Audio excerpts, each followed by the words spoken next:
iyadoo ay socoto ololaha nadaafadda ay maamulka degmada Togwajaale ka wadaan magaaladaasi ayaa dadweynaha ku dhaqan degmada Togwajaale waxay si diiran u soo dhaweeyeen waxqabadka nadaafadda ee ay dowladda hoose degmada Togwajaale ka wada toga u dhaxeeya Itoobiya iyo Somaliland oo muddadii ugu dambeysay ay hawlo shaqo halkaasi ay ka wadeen dadweyne kala duwan oo isku jira uqaal iyo wax karad kale ayaa soo dhaweeyay anigoo salaamaya maamulka degmada Togwajaale aad u maatiyay qashinka inaga hagaajiyay si fiican inaga hagaajiyeen waxaad ka dadaashaan qashinka dambe aad ku soo shubasaan hadda ilaalin weydaan iyagoo waxa ku iska deynayaan laakiin waad ka dadaashaan qashinka ee lagu nadiifinayo togii qashinku daashaday ee maamulka cusub ka hawlgalayo annaga laftayada odayaal ahaan iyo guddi ahaanba waanu ku raacsanahay waanan kala shaqaynaynaa maxamed wa ala alihi wa sahbihi wa sallam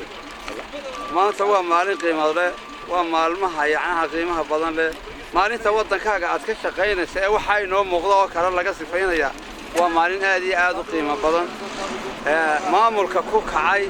iyo cidda ku garab siisay iyo dadweynuhuna aad iyo aad bay u mahadsan yihiin waxaan rajaynayaa horta halkan markii hore haddaan ka soo bilaawno anagoo odayaashii hore Wajaalaan ahay ceelkan iyo agaarkiisa u bannaanaa saxar ma ooli jirin horta dee bulshada badan ee timiday baa keentay qashinka laakiin basar xumo ayaa aabaha u noqotay in halkan lagu daadiyo waayo waa muraayadii labada dalba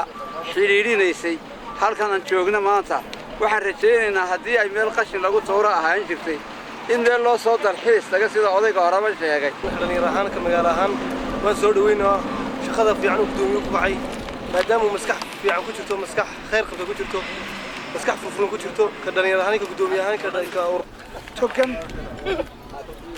almost imika toga kala bar hore u nadiifiyeen